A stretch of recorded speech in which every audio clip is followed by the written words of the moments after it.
오늘 이제 하나님께 주신 그 야고보서의 말씀을 통해서 우리가 기도에 대해서 한번 보도록 하겠습니다. 그 야고보 사도가 이제 우리가 본문에서 이제 말씀하시는 부분은 그 인내로서 이제 믿음의 경주를 이제 해야 된다. 인내로서 믿음의 기도, 그리고 인내로서 이제 믿음으로서 나아가야 된다라고 이제 말씀을 하십니다. 여기에서 이제 보여지는 단어들이 있습니다. 뭐 오래 참아야 된다. 그리고 절제라는 것도 이제 보이고, 또 이제 여러 가지 고난 가운데 인내해야 된다라는 것도 이제 말씀을 하고 계십니다. 이때가 이제 쓰신 이제 이 서신서의 그 배경을 보면 초대교회 때였습니다. 그죠? 초대교회 때였고, 그 다음에 초대교회 가운데 이제 여러 가지 핍박과 고난이 극심해였을 그러한 시절이었습니다. 그 우리가 초대교회 기간을 한번 보면은 약 그 한 400년 정도 됩니다. 초대교회 그 시간을 보면 400년 정도 되는데, 우리가 이제 그 400년의 기간을 보면은 굉장히 기간이 깁니다. 그죠? 우리가 지금 2023년이지 않습니까? 2023년인데 여기에서 우리가 400년을 빼면 1620년이죠. 1620년. 그리고 우리가 여기에서 400년을 시작한다라고 하면 2400년이죠. 그죠? 2400년. 그러니까 이게 400년이면 몇 세대입니까, 이게? 30년이 한 세대라고 했을 때 나누면 13세대. 그러니까 족보로 따지면 이게 그죠? 굉장히 긴 시간입니다. 근데 이 초대교회가 그 이제 어떤 이 초대교회라는 그 시간이 이제 어떤 중세교회와 이게 경계선에 있는 인물이 콘스탄티누스 대제지 않습니까?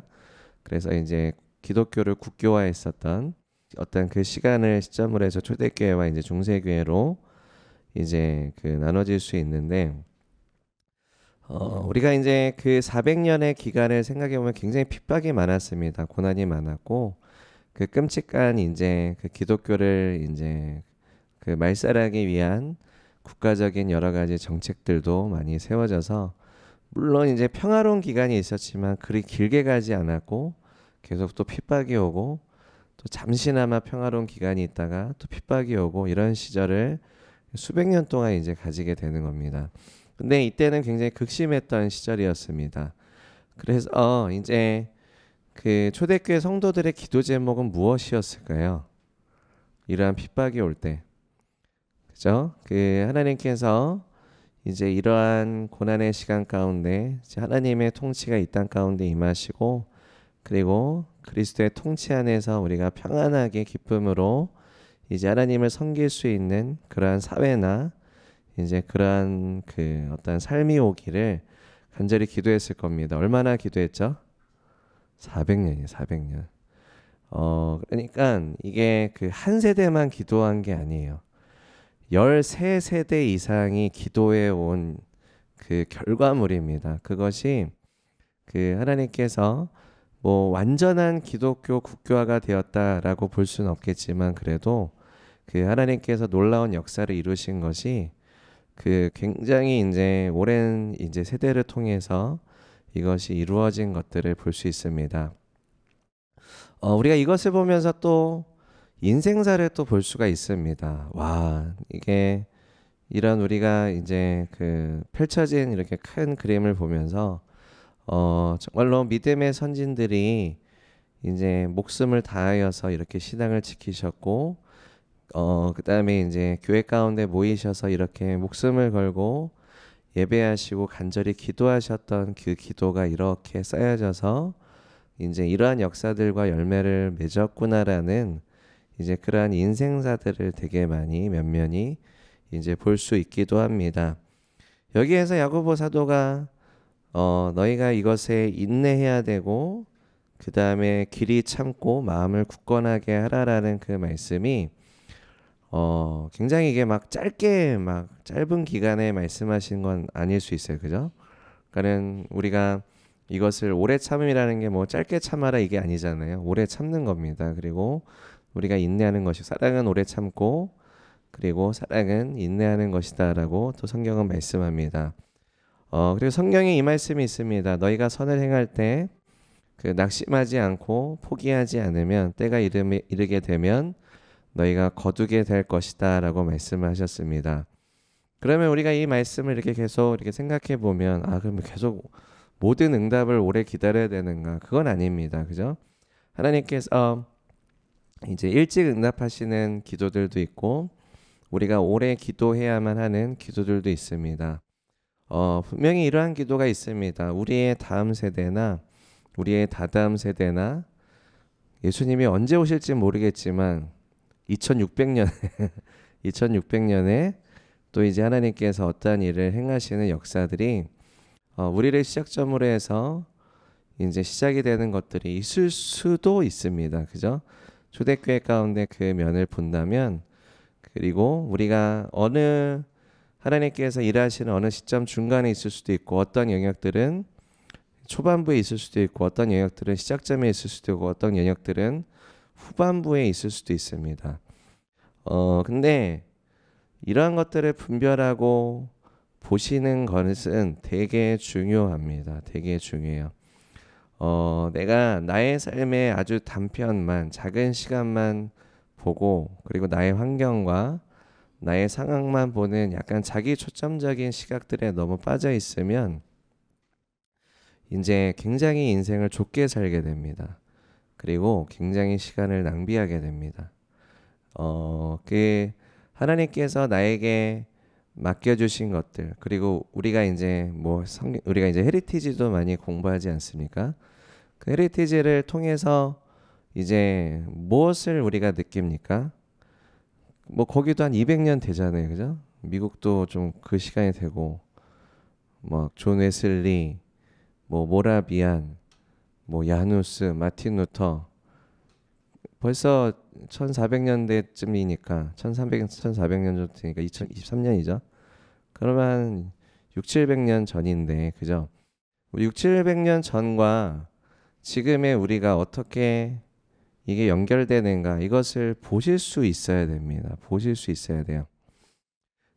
성경에는 그 교회에 관해서 이제 두 가지를 얘기하십니다. 하나는 이제 지역적인 교회와 또 한 가지는 이제 우주적인 교회에 대해서 말씀을 하십니다.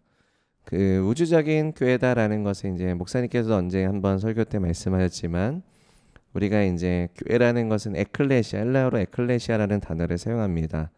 이제 부르심을 받은 자들의 모임이라는 뜻인데 이게 이제 그 하나님께서 아브라함과 언약을 맺으시고 그리고 이제 하나님의 백성들을 삼으실 때부터 시작됩니다. 그게 에클레시아라는 의미를 가지고 있습니다.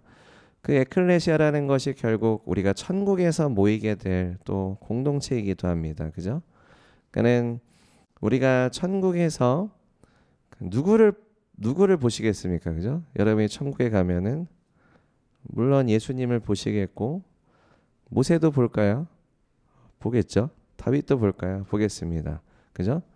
그리고 신약에 있어서 초대교회 사도들과 사도 바울과 여러 가지 믿음의 사람들을 볼 것입니다. 이게 다 연결되어 있습니다. 그죠? 에클레시아라는 그 하나님께서 이제 하나님의 백성을 언약의 관계 가운데 삼으신 그 모든 이제 하나님의 공동체들이 다 거기에 모입니다. 이게 다 우주적인 교회다라는 의미를 가지고 있습니다. 우리가 그 관점을 볼 수 있어야 된다는 것입니다. 그 우주적인 교회의 관점을 볼 수 있어야 됩니다. 그러면 내가 이제 우리 주님의 교회라는 지역적인 교회가 있고 다른 지역에도 여러 교회들이 있지 않습니까? 네, 하나님께서 우리를 지금의 시대 가운데 지금의 우리 주님의 교회로 우리를 공동체로 삼으셨는데 우리가 우리의 교회로서 할 수 있는 사명이 있지만 그 사명이 결코 딱 주님의 교회에서 이 시대에 우리만 그 사명을 한다는 것이 아니라 우리가 이러한 헤리티지나 여러 가지 것들을 보면서 하나님께서 이러한 믿음의 바통들 그리고 영적인 유업들 그리고 하나님께서 일으키셨던 부흥의 역사들을 계속 우주적인 교회 하나님의 큰 그림 안에서 이끌어가고 계시는구나라는 것들을 우리가 이것들을 다 연결해서 볼 수 있어야만 합니다. 그래서 우리가 이제 그러한 헤리티를 통해서 이제 우리가 그러한 불과 유업을 믿음으로 우리에게도 주시옵소서라고 이제 기도하는 것은 우리만 가지는 게 아닙니다. 또 이것이 흘러가야 됩니다. 그죠? 흘러가야 되는 것입니다. 우리가 이제 이것을 받는다라는 것은 이제 그리스도께서 우리 가운데 사역을 행하시는 것을 의미합니다. 그러니까는 모든 성령과 불은 예수님께로부터 오기 때문에, 그리고 예수님이 창조자이시고 예수님은 구약과 신약의 하나님이십니다. 예수님께서 이제 그 예수님의 공동체를, 우주적인 교회를 주님께서 이제 그리시고 이제 이것을 창조하시고 이것을 주관하시는 분이십니다. 예수님이 생사복의 주관자다라고도 말씀을 하시죠. 예수님이 죽음도 경험하셨고 부활도 경험하셨고 축복도 경험하셨고 저주도 경험하셨습니다. 그렇지만 모든 것들을 죄와 사망 권세를 이기시고 부활하셨고, 그리고 하늘과 땅의 모든 권세를 취하셨기 때문에 우리가 예수님을 생사복의 주관자시다라고 얘기를 합니다. 생명은 부활이죠. 그리고 사망, 그리고 화는 저주, 그리고 복은 축복을 얘기합니다.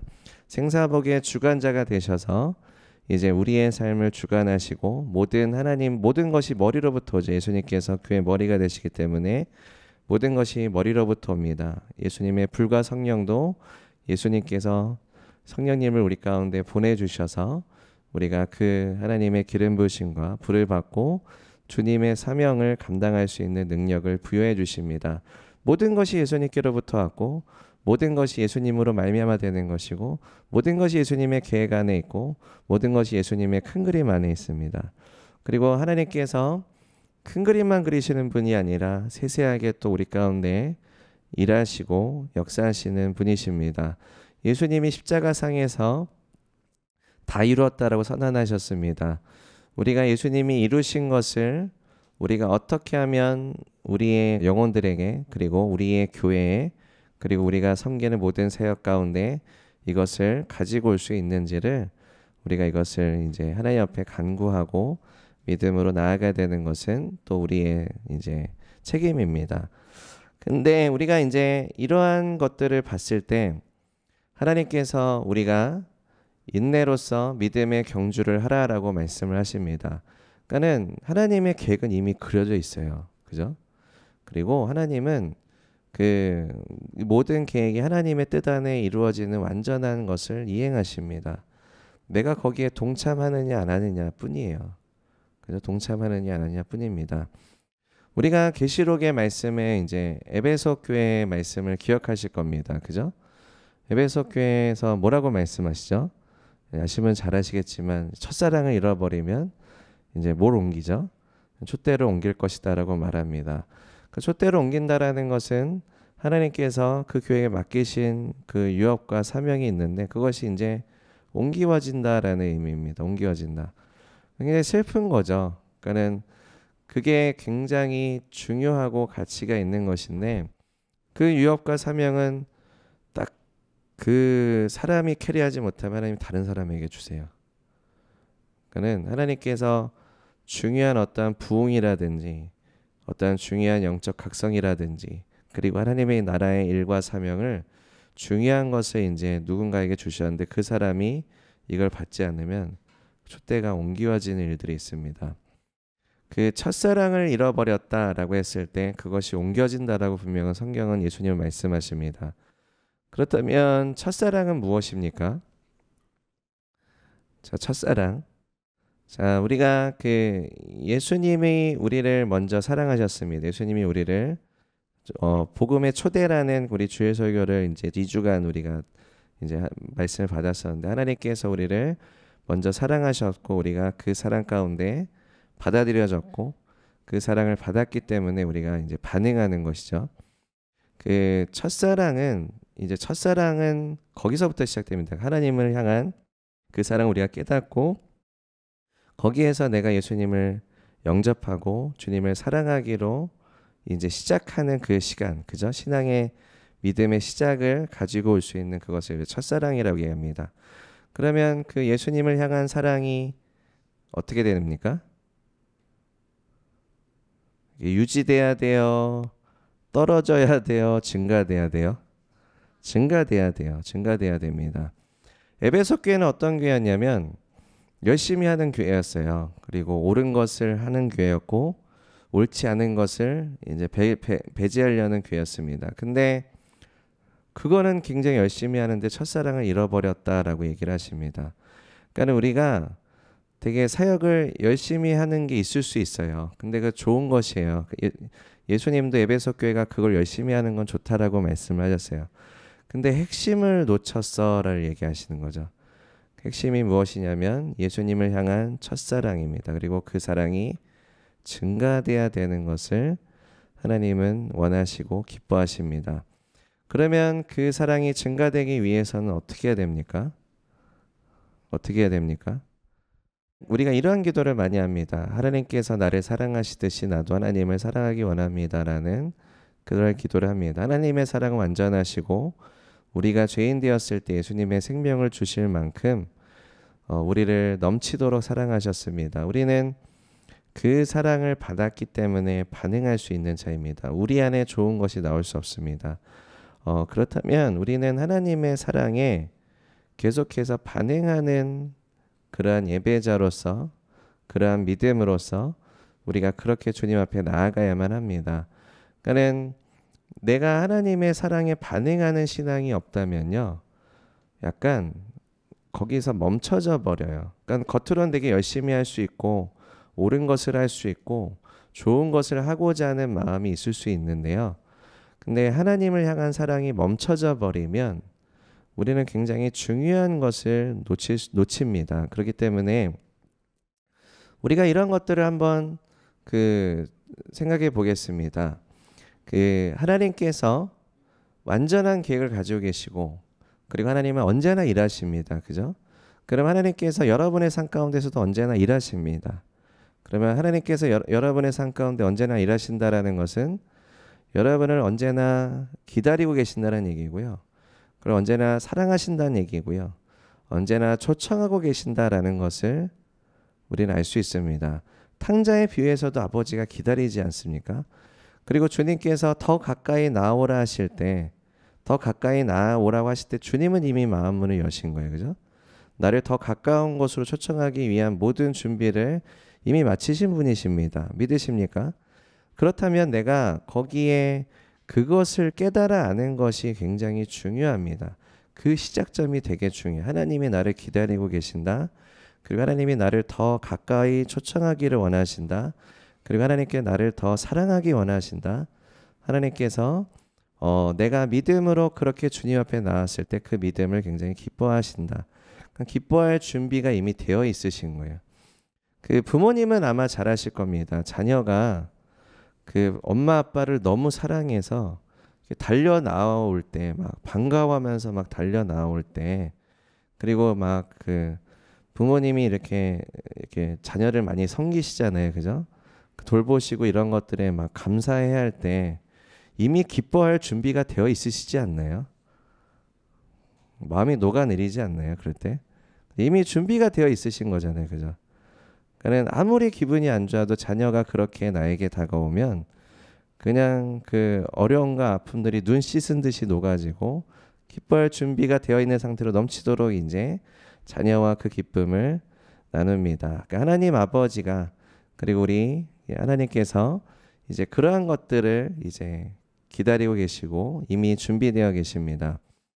우리가 이것을 적용해 본다면 여러분이 개인 예배를 드릴 때나 그리고 교회 와서 예배를 드릴 때, 그리고 이제 하나님께서 나의 삶에 통치하시고 주관자시라는 것을 이제 생각해 보실 때, 하나님은 항상 나를 기다리고 계시고 항상 내가 주님 가까이로 오는 것을 기뻐할 준비를 하고 계시는구나. 내가 믿음으로 이제 하나님의 말씀하신 거, 그리고 하나님께서 나에게 명령하신 것들을 내가 믿음으로 순종하고 이행했을 때 넘치도록 기뻐할 준비를 이제 가지고 계시는구나라는 것들을, 내가 그것을 가지고 시작하는 거랑 안 가지고 시작하는 거랑은 천지 차이입니다. 천지 차이.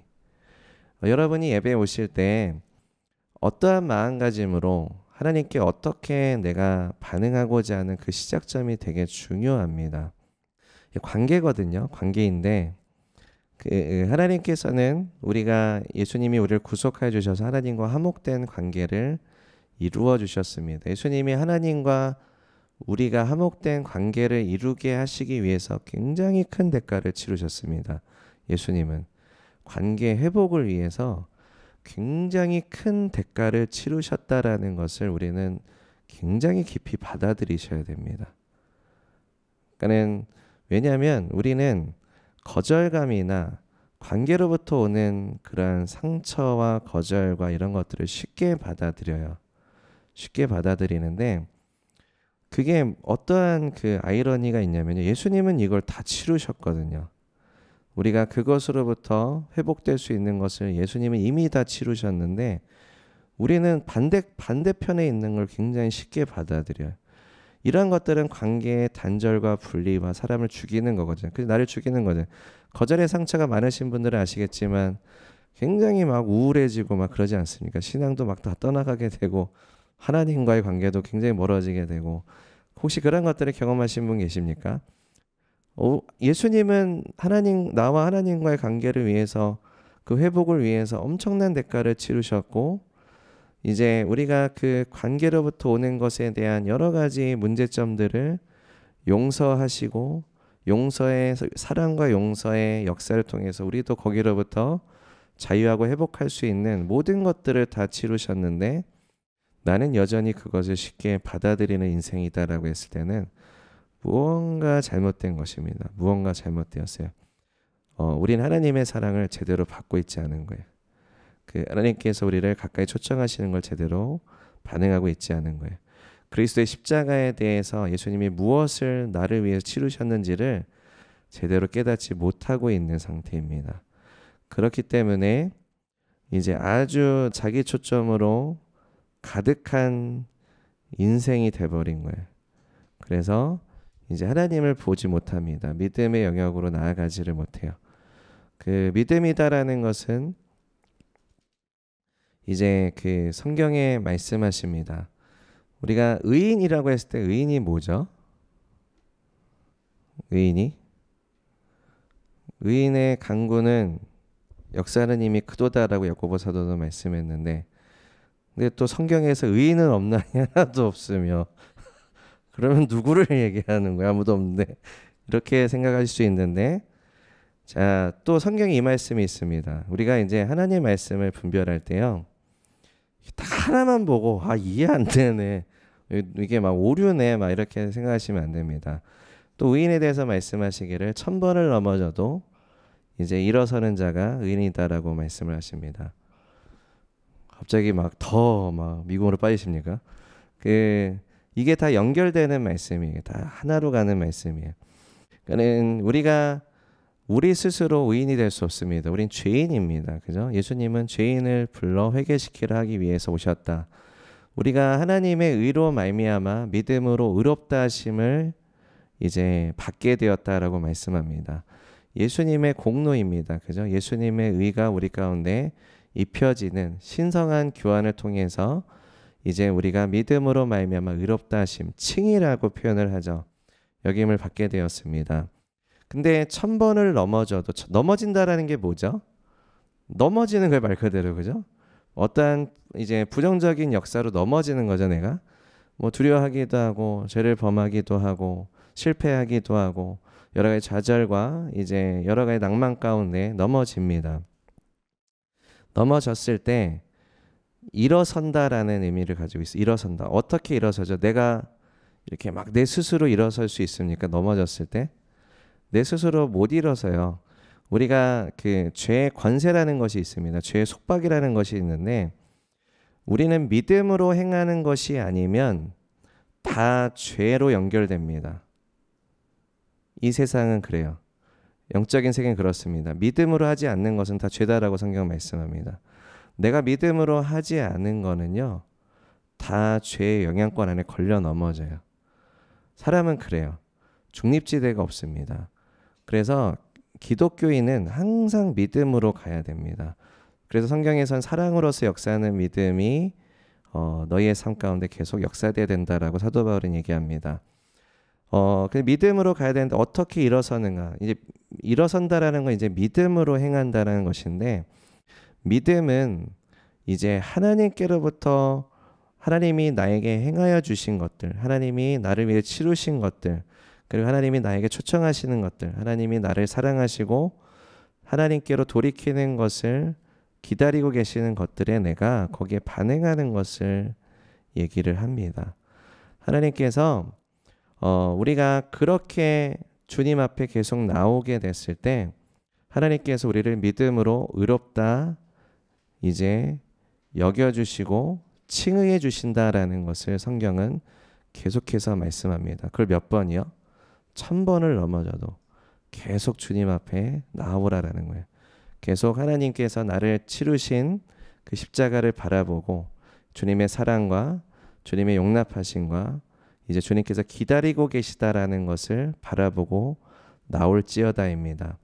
그러면 우리가 1000번을 넘어진다라고 했을 때 우리의 인생을 봤을 때 몇 번 넘어지셨어요? 한번 생각해 보겠습니다. 벌써 1000번 채운 분도 계시고 뭐 10,000번 채운 분도 계시고 10만 번 뭐 1억 야 모르게 많이 갈 수도 있는데, 우리가 이제 이제 하나님께서는 지금 우리가 넘어질 수 있는 연약한 자이다라는 것을 하나님은 우리를 긍휼히 여기신다고 성경은 말씀하세요. 그러니까는 우리가 하나님은 우리의 연약함을 동정하시고 우리를 긍휼히 여기신 성경 분명히 말씀합니다. 그래서 때를 따라 돕는 은혜를 얻기 위해서 은혜의 보좌 가운데 담대히 나오라. 연결되는 말씀이에요. 그죠? 넘어진 자들이에요. 긍휼과 자비하심이 필요한 영혼이에요. 근데 뭐라고 말씀하십니까? 은혜의 보좌 가운데 담대히 나올지어다. 그러니까 우리는 정죄감에 휩싸입니다.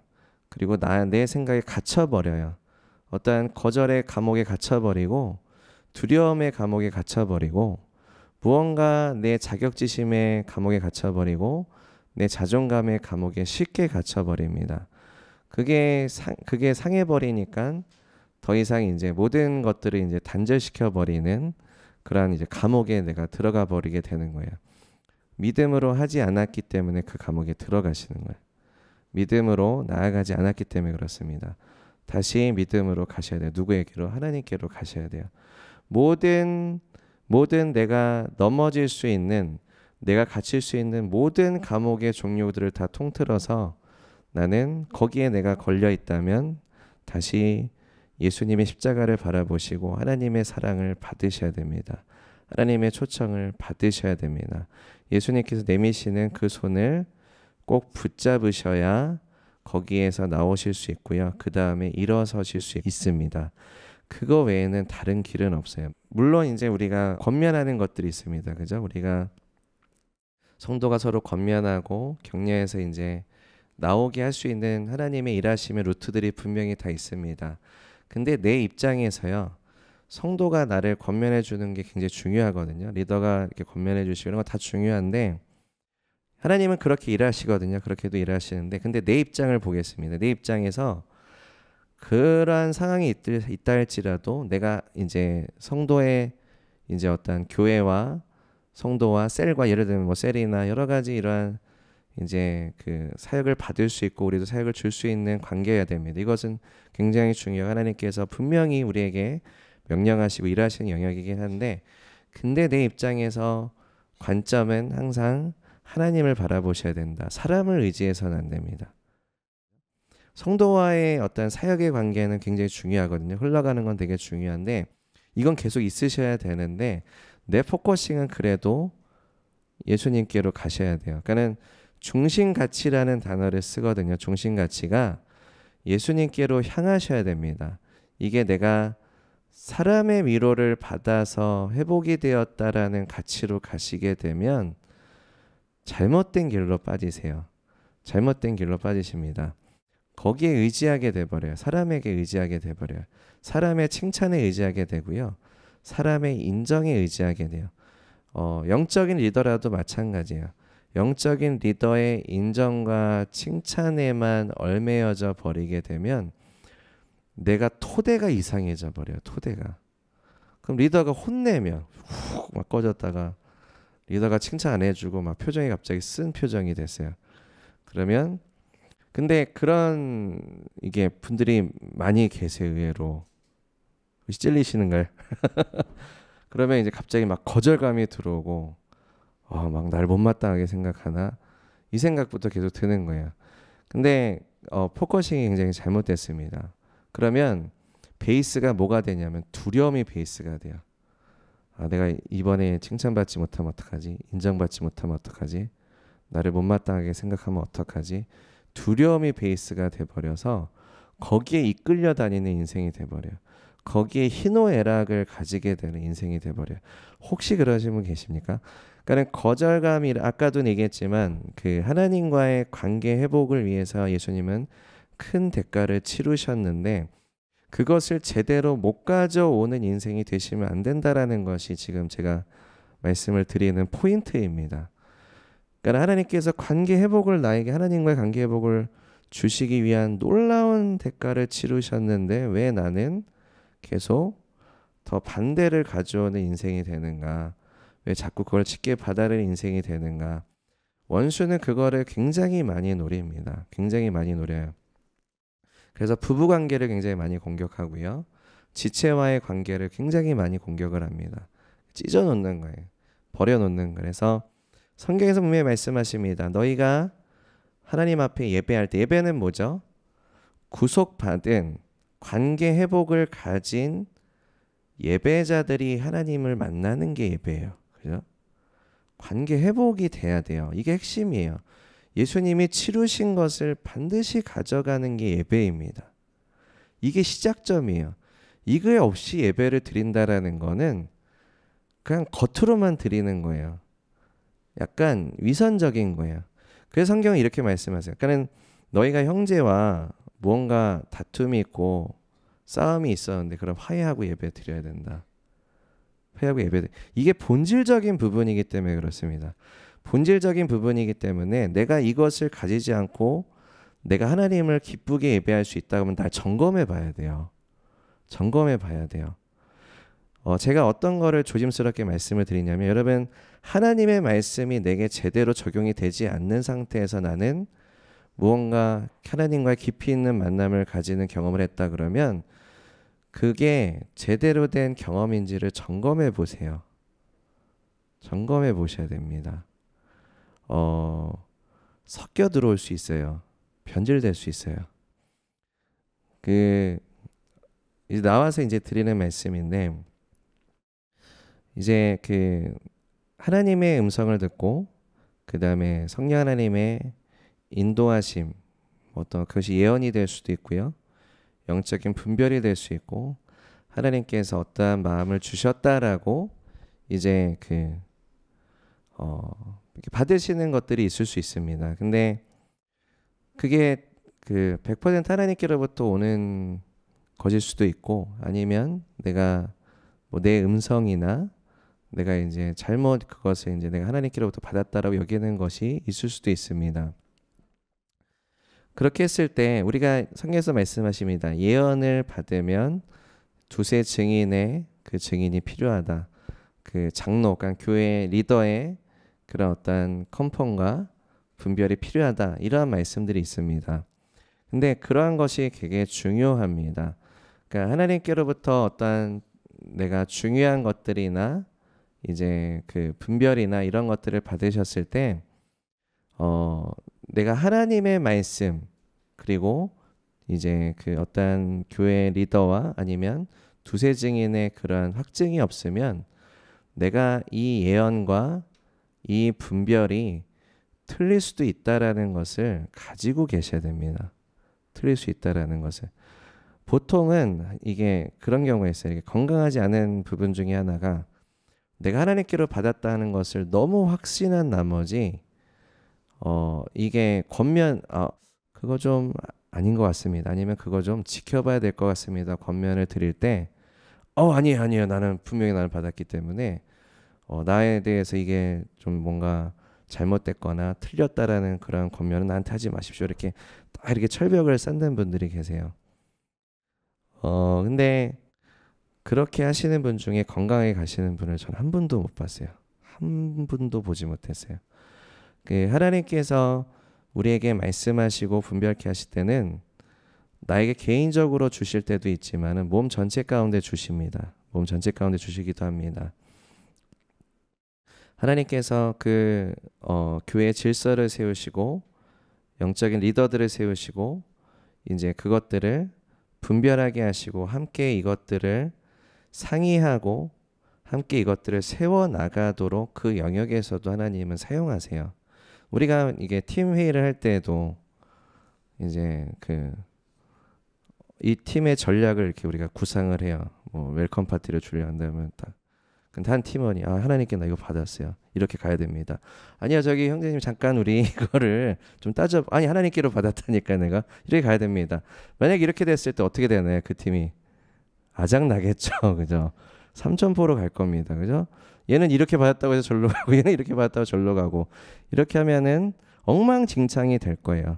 근데 여러분 영적인 것도 다 영적인 거지만 다 이것도 마찬가지. 예언도 마찬가지고요. 하나님께로 받은 것도 마찬가지예요. 그것을 내가 이것이 제대로 내가 이것을 분별하고 있는지에 대해서 상의와 세워가는 것을 함께 가지고 가는 것이 건강하게 이루어지지 않으면요. 이게 굉장히 잘못된 길로 갈 가능성이 굉장히 높습니다. 그렇기 때문에 어떤 하나님께서 교회 가운데 주신 질서와 연합과 하나님께서 교회 가운데 주신 비전과 또 기름 부으심과 이것이 하나님께서 개개인에게 또 하나님이 부어주시는 것이 있지만 몸 전체 가운데 우리가 함께 이것을 캐리하면서 갈 수 있도록 함께 이것을 세워가면서 갈 수 있도록 하나님께서 말씀하시고 또 인도하시는 측면들이 있습니다. 그렇기 때문에 그런 것들에 항상 열려진 마인드가 계셔야 돼요. 저도 이렇게 하나님께 받은 마음이나 이제 말씀들이 있으면 항상 상의를 해봐요. 왜냐하면 저도 틀릴 때가 있거든요. 저도 잘못 받을 때가 있어요. 그러니까는 내 생각으로 갈 수도 있고요. 하나님께 받은 건데 이게 내 좀 생각일 수도 있겠구나라는 것을 항상 배우면서 갑니다. 배우면서 처음엔 이게 하나님께로 받은 것이 맞나? 근데 순종했더니 이게 좋은 열매가 있더라. 이런 것들도 과정 안에서 배우기도 해요. 그러니까는 이게 마치 하나님께 점쟁이처럼 A로 가야 됩니까? B로 가야 됩니까? 그러니까 무슨 탐사기처럼 약간 응답을 이런 식으로 막 이렇게 하시는 분들이 계시는데 굉장히 잘못됐습니다. 굉장히 잘못됐어요. 어떤 교회를 옮기는 것이나 이러한 부분들도요. 보통 교회를 많이 옮기시는 분들은 본인이 다 결정해 오세요. 본인이 다 결정해 오세요. 그러면 이렇게 리더 입장에서는 그렇게 하십시오밖에 안 돼요. 그러니까 굉장히 뭔가 보통 이제 우리가 영적인 가족으로서 함께 있었는데 교회를 옮기는 일은 굉장히 중요한 일이거든요. 그러니까 교회를 옮기셔도 되고 옮기는 것은 굉장히 우리가 축복하면서 보내드려야 되는 부분입니다. 근데 다 하나님께 받았다라고 하셔서 이렇게 오세요. 갑자기 그러면 그러셨으면서 이제 왜 그런 결정을 하시게 되는지 질문을 하죠. 대화도 시도하고 하는데 아쉬운 것은 무엇이냐면 그 결정을 하기 전에 먼저 상의나 대화를 해보시는 게 더 좋다라고 권면을 드립니다.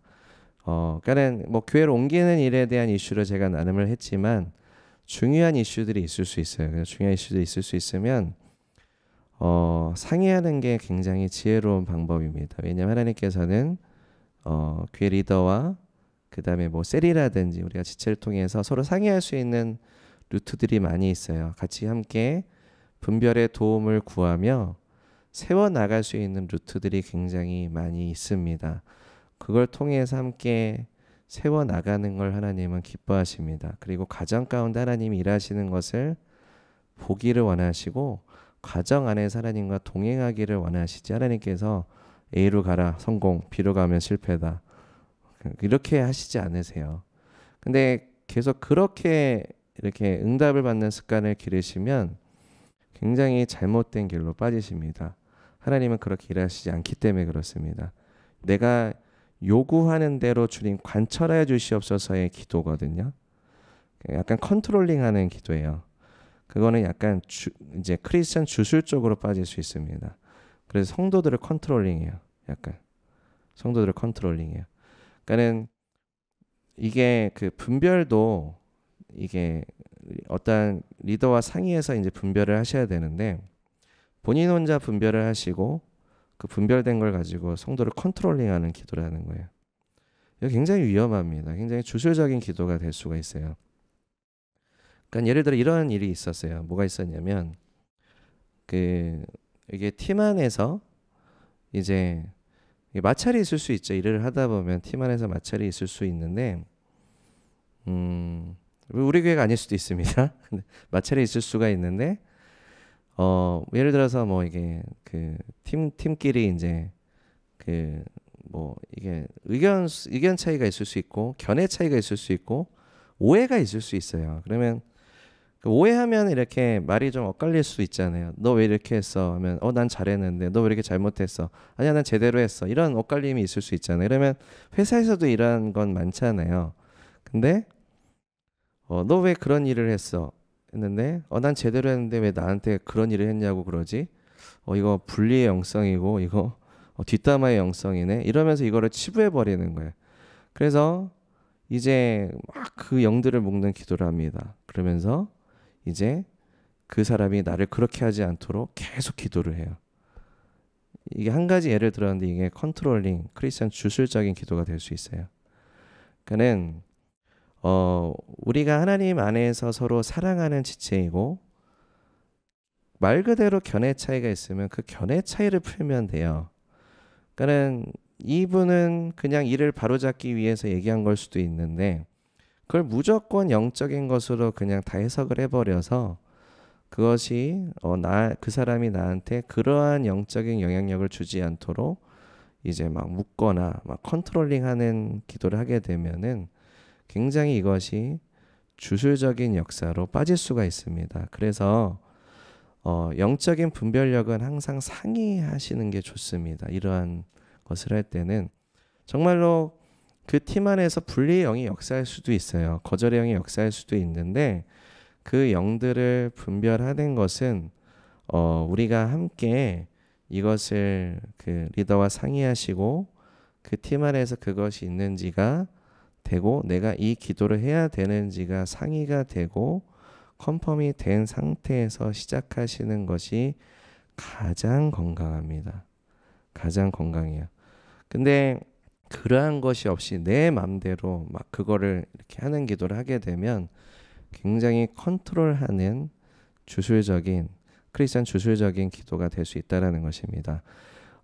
우리가 그 함께 연합하여서 하나님의 나라를 세워 나가는 것에 하나님께서 우리를 동참시켜 주시거든요. 우리가 서로 사랑함과 그다음에 온유함과 그다음에 서로 이것을 대화하면서 하나님께 풀 수 있는 여러 가지 루트들이 있어요. 대화도 안 하고 그냥 단절된 상태에서 그냥 내가 판단하는 대로 그냥 이렇게 해버리는 것들은 굉장히 위험할 수 있고 굉장히 이것들은 서로 간에 어려워질 수 있는 그리고 교회가 그런 것들에 문을 열 수 있는 루트가 될 수 있습니다. 그래서 우리가 그런 부분들을 좀 한번 이렇게 좀 보면 좋겠습니다. 그래서 보통 그러한 것들을 이렇게 쭉 보다 보면은 관계 이슈예요. 관계 이슈들이 분명히 있습니다. 그래서 이러한 그 관계 이슈들이 있을 때 내 마음의 동기를 먼저 점검하는 것이 좋습니다. 여러 말씀이 걸려 이런 상황들은. 그러니까는 이게 걸립니다. 뭐가 걸리냐면 이런 분들이 가지고 계시는 열매들은 어떻게 나타나냐면 본인들도 그래요. 그러니까는 저 사람이 막 분리의 영성을 일으켜요. 저 사람이 험담의 영을 일으켜요. 자꾸 영을 일으킨다고 하면서 본인도 약간 험담을 해요. 그러면서 제가 나한테 저렇게 얘기했어요. 형제님한테도 이렇게 얘기하고요. 저 사람이 자매님한테 저렇게 얘기해요. 저 사람한테 나타나고 있는 험담의 영을 끊어야 돼. 본인이 계속 험담하면서 험담의 영을 끊어야 된다고 얘기를 해요. 이런 형태로 나타나요. 뭐가 걸립니까? 예수님께서 네 눈에 있는 들보를 먼저 빼라라고 말씀하시죠. 그 다음에 밝히 보고 그 티끌을 뺄 수 있어야 된다. 가서 대화하셔야 돼요. 내가 먼저 회개하고요. 가서 먼저 이 부분을 회개하고 가서 대화하고 대화로서 푸시면 됩니다. 컨트롤링 하는 기도가 아니라. 그죠? 그러니까는 아까도 이제 말씀드린 형제가 이렇게 어렵게 되었을 때 서로 화해하고 그 다음에 와서 하나님 앞에 예배 드려라라는 말씀도 적용이 됩니다. 사랑의 법도 적용이 됩니다. 하나님을 사랑하고 지체를 사랑하는. 이게 미움의 요소가 내 안에 들어가면 나부터 회개해야 돼요. 그죠? 형제를 향한 미움이 있을 때 남의 티끌을 자꾸 얘기하는 거잖아요. 내가 지금 미워하는 내 들보가 있는데, 그리고 나도 같이 저 사람이 뒷담한다고 하면서 내가 뒷담화를 하고 있는데, 그러니까 내 들보는 못 보고 계속 이제 남 티끌만 보면서 하는 거잖아요. 근데 거기에서 내가 예배 자리에 와서 예배가 잘 되진다? 문제가 있는 거예요. 문제가 있는 거예요. 그 부분을 한번 우리가 스스로 하나님 앞에서 이것을 점검해 봐야 됩니다. 그래서 내 안에 있는 이슈들이 먼저 해결이 돼야 돼요. 내가 하나님께서 나를 향해서 여신 십자가 가운데 나아가셔서 회개하시고 하나님과의 관계가 회복되시고, 그리고 이제 그 지체에게 가서 그것들을 푸실 수 있는 그러한 부분이 되셔야 됩니다. 9절에 이제 그래서 이제 형제들아 서로 원망하지 말라 이렇게 말씀하시죠. 그리하여야 심판을 면하리라. 보라 심판주가 문 밖에 서 계시니라. 굉장히 세게 말씀하시는 거예요. 그죠? 굉장히 세게 말씀하십니다. 그리고 이제 그 오래 참음과 인내에 대해서 이제 말씀하시고, 그리고 12절부터는 이제 그 맹세하지 말라라고 말씀하시는 장면이 나옵니다. 그러니까 하나님의 이름은 거룩히 여김을 받으셔야 됩니다. 우리가 주님의 이름을 선포할 수 있는 것은 특권입니다. 함부로 말하시면 안 돼요. 그러니까는 이렇게 영화를 보거나 이제 생각 없는 사람들이 얘기하는 걸 보면 이제 하나님의 이름을 대고 거기에 욕을 붙이는 경우들이 많이 있죠. 하나님의 이름을 망령되게 일컫는 겁니다. 이 맹세의 영역은 이제 우리가 또 그 측면에서 또 볼 수가 있습니다. 우리가 이제 하나님의 이름으로 맹세하게 됐을 때, 그것을 이행하지 않았을 때 이제 하나님의 이름을 이제 함부로 여기는 행동이 됩니다. 그죠? 그래서 이제 예수님은 너희가 예스하면 예스하겠다라고 진실되게 얘기하고 그 진실되게 얘기한 것을 그대로 행하라. 이걸로 이름을 걸고 맹세하지 말아라. 라고 이제 말씀을 하십니다. 그것은 이제 12절에 지금 제가 설명드린 이 부분을 지금 이제 야고보사전 설명하고 계세요. 그래서 이렇게 하지, 너가 이름을 걸고 함부로 얘기하고 다니는 그 행동 때문에 너희는 너 스스로 이제 정죄받게 되는 것이다 라고 말씀하신 거고요. 이제 고난 당하는 자는 기도할 것이요 즐거워하는 자는 찬송할지니라.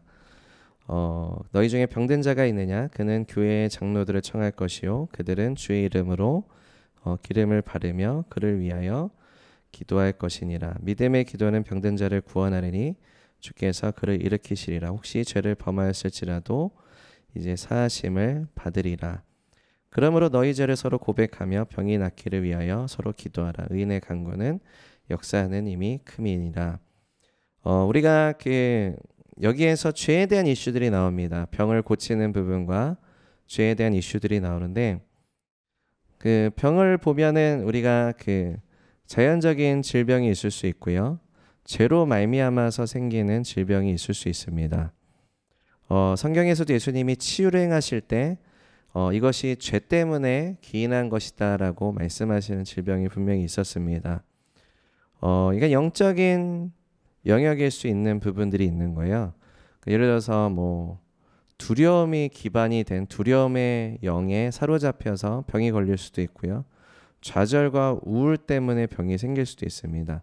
경험해 보신 적 있으신가요? 자연적인 질병과 영적인 눌림과 영적인 역사 때문에 좀 아프신 것들을 경험해 보신 분 계십니까? 많이 계시죠? 그죠? 이거 어떻게 분별하십니까? 이게 자연적인 질병인지 영적인 원인인지 어떻게 분별하십니까? 딱 이게 이건 자연적인 질병이야. 이건 영적인 원인이야. 이렇게 딱딱 구분이 되십니까? 구분이 안 될 때도 있어요. 그죠? 섞일 때도 있습니다. 그럼 이걸 어떻게 분별해야 되냐면 둘 다 해보셔야 됩니다. 둘 다.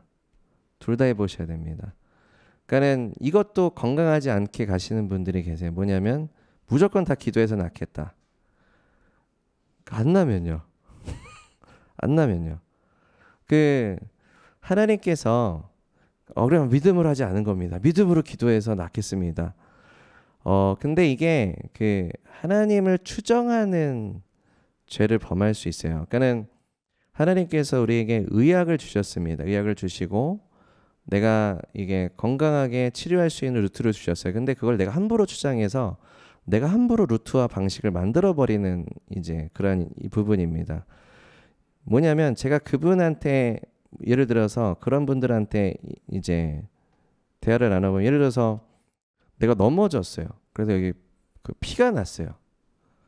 그러면 약을 바르고 반창고를 붙이면 빨리 낫는데 그거 아무것도 좋지 않아 하고 기도로 나으시겠습니까? 라고 질문하면 아니요, 빨리 이제 약을 바르고 반창고를 붙이죠라고 할 거예요.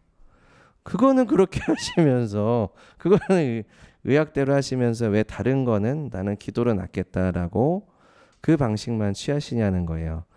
그러니까는 하나님께서 나에게 어떻게 일하실지를 내가 내 루트를 거기에만 산정해 놓는 방식이에요. 되게 건강하지 못하게 갑니다. 하나님 전 이렇게만 일하게 해주세요. 이거거든요. 하나님은 여러 방법으로 일하세요. 여러 방법으로 일하시는데 믿음이 하나님을 기쁘시게 한다. 믿음의 기도는요. 하나님께서 나에게 일하실 수 있는 루트를 그 권한을 하나님께 드리는 거예요. 나는 거기 열어놓기만 하는 거예요. 하나님이 여기에 일하실까? 여기에 일하실까? 여기에 일하실까? 과정 안에서 나는 거기를 다 열어놓고 가야 돼요. 주님, 저는 골방에서 지금 이렇게 기도할 거니까요. 이제 이걸로만 역사해 주십시오. 하나님이 들어주실 때 있으세요. 근데 항상 그렇게만 일하시진 않으세요. 지난번에도 한번 나눴던 것 같은데 성령님을 받으시는 것도 마찬가지입니다. 그렇게 뭐 성령을 받으실 때 몸이 떨리시는 분도 계시고 안 떨리시는 분도 계세요. 뭐 넘어지시는 분이 계실 수도 있고 안 넘어지시는 분이 계실 수도 있어요. 그게 끝이에요. 그냥 더 이상 의미 두지 마세요. 의미 두지 마세요. 그 의미 두시면 안 돼요. 건강하지 못합니다. 떨릴 수도 있고요. 넘어질 수도 있고요. 안 넘어질 수도 있고요. 안 떨릴 수도 있어요. 그게 끝이에요. 더 이상 의미 두지 마세요. 의미 두지 마십시오. 목사님 사모님이 그러십니까? 아니면 리더들이 그럽니까? 안 그렇잖아요. 넘어질 때도 있지만 안 넘어질 때도 있잖아요. 그죠? 떨릴 때도 있지만 안 떨릴 때도 있잖아요. 저 예배하는 습관 이렇게 아시는 분 가끔 이렇게 저한테 그 묘사하시는 분 계시거든요. 그 습관이에요. 그냥 습관이에요. 습관. 뭐 저에게 이게 성령님이 임하실 때가 있죠. 임하실 때가 있는데 제가 자주 이러잖아요. 제 기도 인도하면 자주 이러잖아요. 그냥 습관이에요. 습관이에요. 습관. 제 마음을 간절하게 기도하려고 하는 그냥 저의 기도 습관이에요. 끝이에요. 거기에 아무 의미 없어요. 내가 어떻게 받아서 몸이 행동해진다라는 것에 의미를 두지 마세요. 왜 의미를 둡니까? 성경에서 거의 의미 두라고 말씀하십니까? 어디 성경 구절에서도 그걸 찾을 수가 없어요. 어떻게 울타리를 두실 건데요, 그 신앙에? 거기에 의미를 두기 시작하면 토대가 어디에 두어야 될지를 몰라요. 어디에 토대를 두실 거예요, 그 신앙으로? 자유하십시오. 자유하시고 하나님께서 여러분에게 다양하게 일하십니다. 어쩔 때는 그냥 깊이 그냥 내가 이렇게 묵상하면서 주님을 만나기도 하시고 어떨 때는 그냥 강력하게 불이 임하셔서 제가 이렇게 될 때도 있고 어떨 때는 내가 넘어질 때도 있고 어떨 때는 안 넘어질 때도 있어요. 하나님 다양하게 일하세요. 한쪽으로만 일하시지 않으세요. 제가 이렇게 한다고 그래서 하나님이 이렇게만 일하시는 게 아니에요. 그냥 저의 습관이 아무 의미 없어요. 아무 의미 없어요. 절대 의미 없습니다. 네, 그거를 꼭 말씀드리고 싶었습니다. 그래서 그 하나님께서 우리에게 다양하게 일하신다. 그래서 여러분 여기에 상처가 나면 내가 뭐 영적인 공격일 수도 있어요. 그죠? 근데 그 자연적으로 다쳤을 수도 있어요. 모르잖아요. 영적인 공격이든 자연적으로 다쳤든 반창고 다 붙이잖아요. 다 붙이십시오. 다 붙이시고 그 다음에 영적인 부분이 있는지를 점검해 보시는 겁니다. 그죠? 내가 아팠어요. 어디가 아파요? 영적인 원인이 있을 수 있어요. 뭐 두려움일 수도 있고 좌절일 수도 있고 아니면 죄로 인해서 문이 열렸을 수도 있어요. 병원 가십시오. 가십시오. 가셔서 진단을 받으시고 그 다음에 영적으로 점검해 보시는 겁니다. 둘 다 해보시는 겁니다. 뭐 내가 아니다. 이거는 좀 기도해보고 그 다음에 병원 가자. 그렇게도 해보십시오. 뭐 기도해보다가 병원 가보다. 근데 지혜롭게 결정하셔야 됩니다. 너무 늦으면 안 되기 때문에 그죠? 그래서 이런 것들을 다 해보셔서 내가 그 하나님 안에서 종합적으로 이 부분들이 이제 한번 분별해 보시는 거예요. 그래서 내가 자연적으로 아팠었구나. 이것은 영적인 원인이 있었구나. 그거를 짧은 시간에 아실 수도 있고요. 계속 내가 주님 안에서 성장해 가면서 아실 수도 있고요. 나중에 아실 수도 있어요. 그러니까는 모든 루트가 다 일괄적이지 않아요. 하나님께서는 다양한 방법으로 일하십니다. 그리고 나는 이것들을 하나님께서 나에게 일하시고 가르쳐 주시는 루트들을 항상 열어놓고 계셔서 그리고 한번 상의도 해보시는 거예요. 내가 셀에서도 한번 상의해보고 리더한테도 한번 상의해보고 그래서 내가 건강하게 내가 이것들을 가져가는 것들을 하시는 것이 되게 중요합니다. 뭐 셀에서도 기도 제목 나누시잖아요. 기도 제목 나누시면 뭐 어떤 성도는 바로 하나님께서 응답하시고 어떤 성도는 좀 시간이 걸릴 때도 있고 다 루트와 절차들이 있습니다. 그럼 다 열어놓는 거예요. 막 응답이 금방 된 분은 하나님이 더 사랑하시고 또 이분은 더 영적이고 이런 게 아닙니다. 그죠? 하나님께서 다양하게 이제 하나님의 때와 시간 가운데 일하시는 것들을 우리가 바라볼 수 있어야 되고 또 점검해 봅니다. 내가 혹시 죄를 아직도 순종하지 않은 부분이 있는가? 내가 아직 하나님 앞에 바로 서지 못한 부분이 있는가? 계속 끊임없이 점검해 보시는 거죠. 감찰해 보시면서 가시는 것이 굉장히 중요합니다. 그래서 너희의 죄를 서로 고백하며 병이 낫기를 위하여 서로 기도하라. 무조건 여러분의 모든 삶을 다 오픈하라는 말씀이 아니라요. 만약에 너희가 서로 죄를 자백하면 저는 미쁘시고 의로우사 우리를 깨끗게 하실 것이다 라고 성경 분명히 말씀하십니다. 우리가 이러한 어떠한 기도 제목이 있을 때 마음을 오픈하시는 것은 되게 중요합니다. 그래서 예를 들면 셀에서 이제 나의 어떤 그런 이슈들 무조건 100%다 오픈하라는 것을 말씀을 드리는 게 아니라 여러분이 그 기도가 정말로 내가 이것을 나눔으로 인해서 하나님께서 일하실 것들을 기대하시면서 필요한 만큼 나누시면 돼요. 뭐 다 오픈하셔도 괜찮겠다 싶으면 다 오픈하셔도 됩니다. 그래서 이런 것들을 나누셔서 그 기도가 이제 계속해서 이제 하나님 앞에 이게 드려질 수 있도록 그런 나눔을 통해 하나님께서 일하신다라는 것은 성경은 분명히 계속 말씀하십니다. 그죠? 서로 자백하게 됐을 때 하나님께서 그 일들을 이루실 것이다. 저도 이렇게 셀에서 이렇게 나눴을 때 막 이게 한동안 아팠던 것들이 기도하자마자 그 다음날 바로 치유됐던 경험들이 여러 번 있었습니다. 그래서 이러한 것들은 이제 하나님께서 주신 말씀 안에서 우리가 적용하며 기도했을 때 이제 의인의 간구는 역사하는 힘이 크도다. 그러니까는 결국 1000번을 넘어져도 일어서는 것이 의인이다. 예수님이 우리를 의롭게 하신 그 칭의의 역사를 통해서 우리가 함께 주님 앞에 회개하고 성별되고 주님 앞에 그렇게 구별돼서 나아갔을 때 우리가 그 믿음의 기도가 하나님 앞에 강력하게 상달되고 역사하는 능력이 있다라고 성경은 말씀합니다. 그래서 이제 엘리야는 우리와 같은 성정을 가진 사람이었다. 그는 엘리야가 어떠한 이제 우리랑 뭔가 격이 다른 특별한 경지에 있었던 그러한 사람이 아니라 그는 평범한 우리와 같은 그러한 사람이었는데 엘리야는 특별히 하나님 앞에 이제 자기의 삶을 드리고 주님 앞에 이제 간절하게 나아갔던 그것이 있었기 때문에 이제 하나님께서 엘리야를 통해서 놀라운 이제 역사를 행하셨다라는 것을 이제 말씀합니다.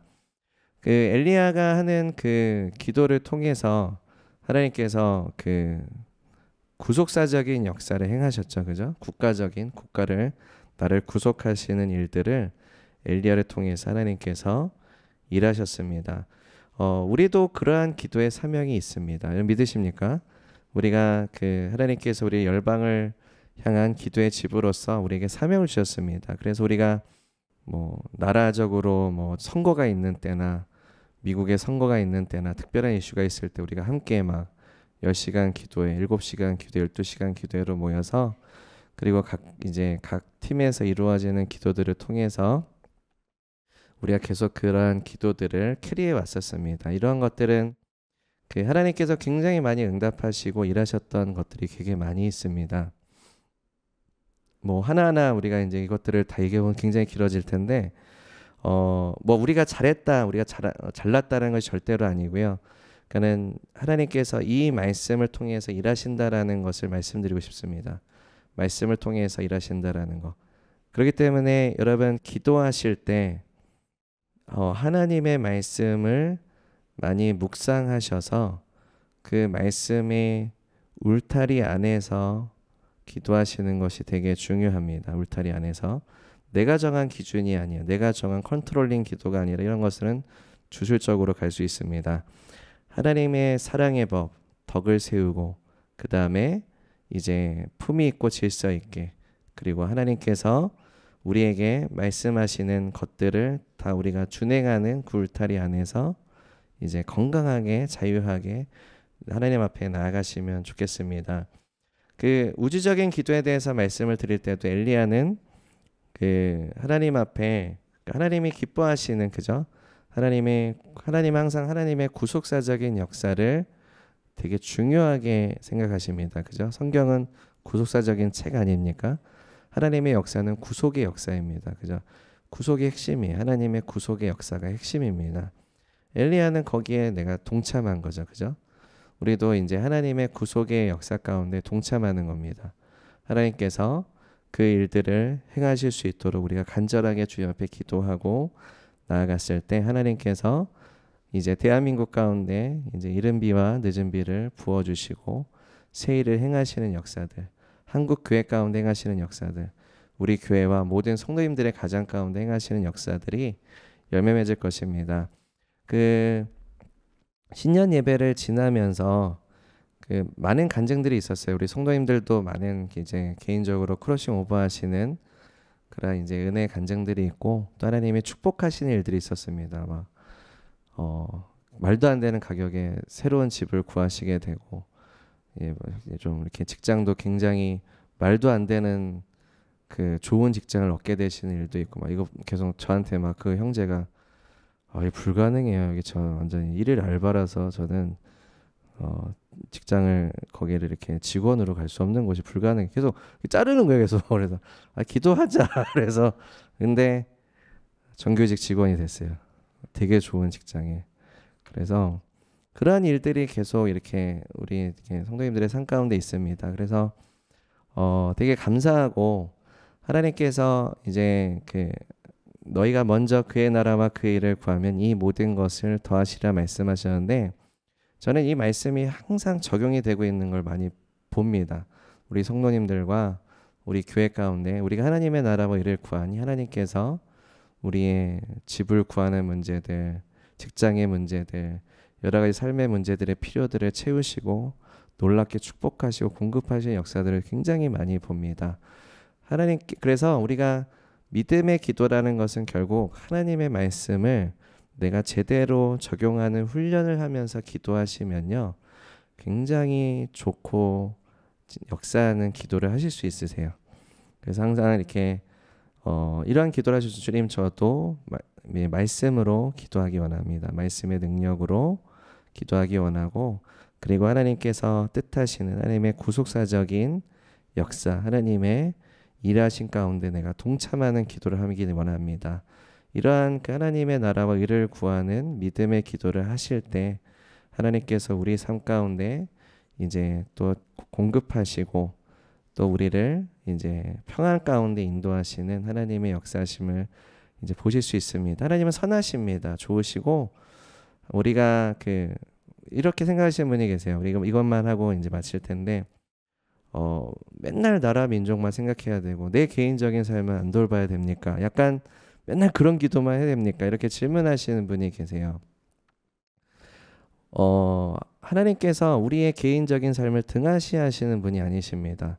하나님께서는 우리가 어떤 어려움에 처해 있는지 그것을 등한시하시는 분이 아니십니다.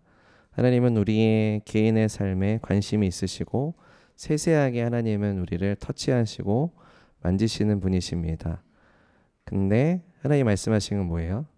나를 신뢰하라야. 나를 신뢰하라. 나를 신뢰하라. 너의 개인적인 모든 필요, 너의 개인적인 삶은 나를 신뢰하라. 오직 너희는 무엇을 먹을까 입을까 염려하지 말고 너희는 먼저 그의 나라와 그의 일을 구하라. 그리하면 이 모든 것을 더하시리라. 하나님께서 나의 개인적인 상처와 아픔의 치료에 무관심하신 분이 아니십니다. 아주 관심이 많으시고 그것들을 해결하기 원하시고 치유하기 원하십니다. 근데 내가 나라 민족 그리고 교회 하나님의 사명 구속사적인 역사들 그거와 나의 개인적인 것을 동떨어지게 생각하시면 안 돼요. 그죠? 하나님의 우리에게 주신 은혜의 방향성은 어디예요? 예수님과 친밀한 제자가 되는 것이고 하나님 아버지의 친밀한 자녀가 되는 것입니다. 왕 같은 제장이 되는 것이고 왕의 자녀가 되시는 겁니다. 하나님이 우리에게 주신 자유의 방향도 그거예요. 그죠? 하나님이 나에게 자유를 주신 것도 내가 하나님과 친밀하고 내가 예수님의 제자의 팀의 일원으로서 하나님의 나라를 섬기는 그 자유의 방향성입니다. 자유는 그 방향성이에요. 자유는 그냥 무언가 속박에서 풀렸다만 끝나는 것이 아니라 방향성이 있습니다. 방향성이 되게 중요합니다. 이 방향성이 없으면 진정한 자유를 경험을 못 하세요. 진정한 자유의 방향성은 제자도에 있습니다. 제자도. 그래서 이제 사도 바울, 우리가 사도를 생각하면 그 고난 가운데 그냥 사역만 하시고 고난과 핍박당하시고 어떻게 살아 그 삶을. 그래서 가장 자유하지 못한 삶으로 생각하십니다. 그죠? 가장 자유하지 못한, 그죠? 이렇게 사역에 속박된 하나님의 사명에 희생에 속박된 삶으로 많이 이제 이미지가 굳혀질 수 있는데 그렇지 않습니다. 제일 자유하신 분들이셨습니다. 그죠? 내가 주님께서 나를 자유케 하셨는데 내가 스스로 종되었다. 내가 주님께 주신 자유로 나는 예수님의 종이 되었다. 방향성이 있어요. 목적이 있어요. 이게 진정한 자유입니다. 그리고 이제 서신서를 보면 사도들이 자기의 정체성에 대해서 얘기를 해요. 가장 자유한 정체성이거든요. 그는 내가 사도다, 내가 예루살렘의 감독이다 이렇게 표현 안 하시고 나는 예수 그리스도의 종이다라고 얘기를 해요. 예수 그리스도의 종이다 나는. 그게 가장 자유한 것입니다. 예수님께서 나를 자유케 하신 것으로 나는 예수님의 종이 되기 원합니다. 예수님을 따르기 원합니다. 이게 자유의 목적이고 자유의 방향성입니다. 이건 영원토록 가지고 가시는 거예요. 이것은 영원히 굉장히 자유한 것입니다. 예수님의 멍에를 매는 길입니다. 예수님께서 나의 멍에는 쉽고 가볍다라고 말씀하셨죠. 그리고 그거 외에 다른 짐들은 다 무거워. 너한테 굉장히 무거운 것이다. 우리가 진정한 자유를 경험하시는 예수님의 제자가 되시기를 바랍니다. 우리 함께 기도하겠습니다.